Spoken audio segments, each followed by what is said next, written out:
Assalamualaikum. Selamat pagi anak-anakku kelas 4. Semoga kalian selalu sehat dan dalam lindungan Allah Subhanahu wa taala.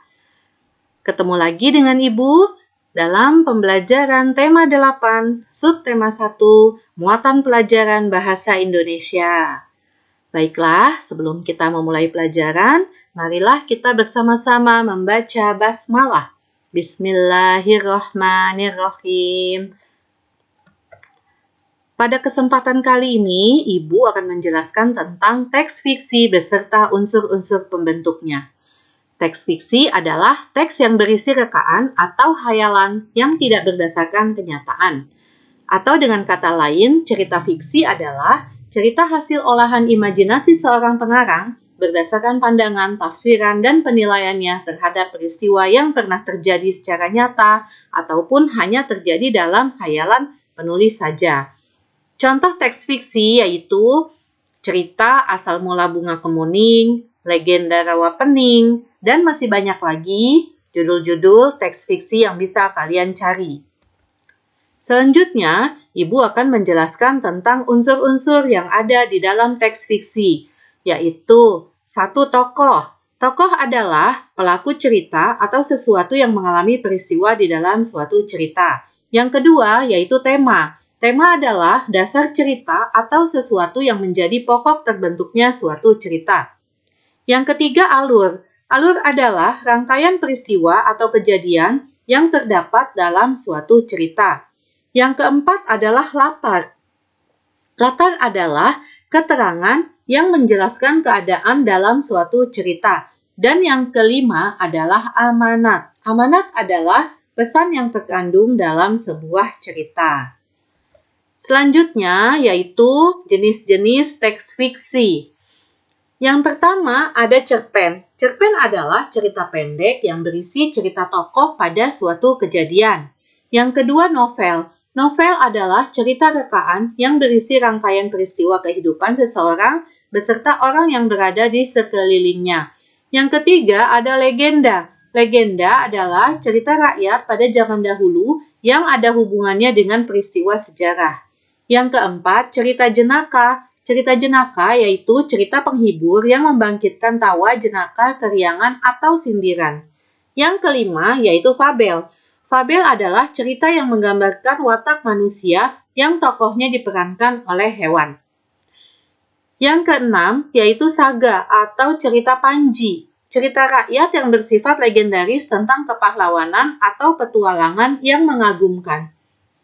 Yang ketujuh yaitu mite. Mite adalah cerita yang mempunyai latar belakang sejarah dipercayai oleh masyarakat sebagai cerita yang benar-benar terjadi dan dianggap suci.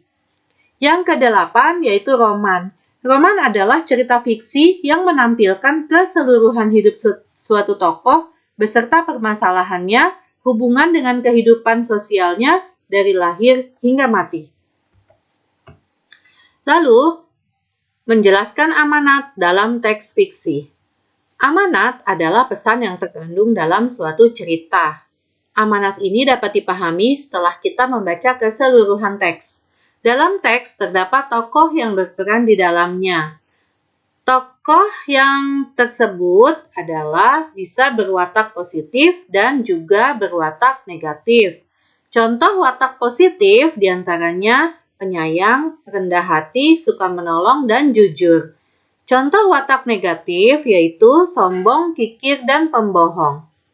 Untuk memahami amanat yang terkandung dalam teks fiksi, kamu harus membaca cerita dengan saksama, lalu pahami karakter atau watak setiap tokoh yang berperan dalam teks fiksi tersebut.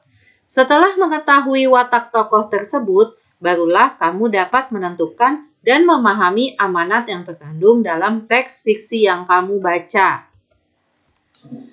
Ini adalah contoh teks fiksi. Nah, setelah kalian baca teks fiksinya, kalian dapat menemukan amanat yang disampaikan pada cuplikan cerita tersebut. Amanat yang terkandung dalam cerita tersebut adalah jangan kamu mengambil barang milik orang lain tanpa izin, seperti tokoh rubah dalam cerita tersebut. Selanjutnya, menjelaskan tokoh utama dan tokoh tambahan dalam teks fiksi. Tokoh merupakan salah satu hal penting dalam sebuah teks fiksi. Dalam sebuah teks fiksi bisa terdapat satu tokoh, bisa juga dapat beberapa tokoh.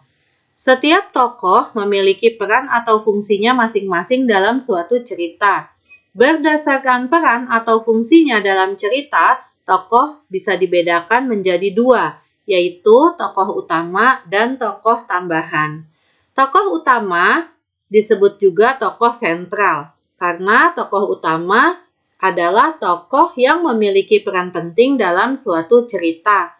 Tokoh utama juga merupakan tokoh yang paling banyak diceritakan, dan juga yang mengalami semua peristiwa dalam cerita. Biasanya tokoh tersebut akan muncul mulai dari awal, tengah, sampai akhir cerita. Tokoh utama dapat berwatak positif atau baik dan juga dapat berwatak negatif atau tidak baik. Tokoh tambahan adalah tokoh yang hadir sebagai tokoh pendukung dari tokoh utama. Menentukan karakter tokoh protagonis dan antagonis dalam teks fiksi. Setiap tokoh utama yang terdapat pada teks fiksi biasanya memiliki dua sifat, yaitu sifat baik atau positif dan sifat tidak baik atau negatif. Tokoh yang memiliki sifat baik, yang kita kagumi, yang mencerminkan norma-norma, nilai-nilai luhur bagi kita, disebut tokoh protagonis. Sedangkan tokoh yang memiliki sifat tidak baik dan selalu menjadi penyebab timbulnya konflik dan ketegangan disebut tokoh antagonis. Nah, kamu dapat menentukan peran tokoh dalam cerita dengan membaca cerita secara keseluruhan. Selain itu, setiap tokoh tersebut tentunya memiliki watak atau karakter yang berbeda satu sama lain.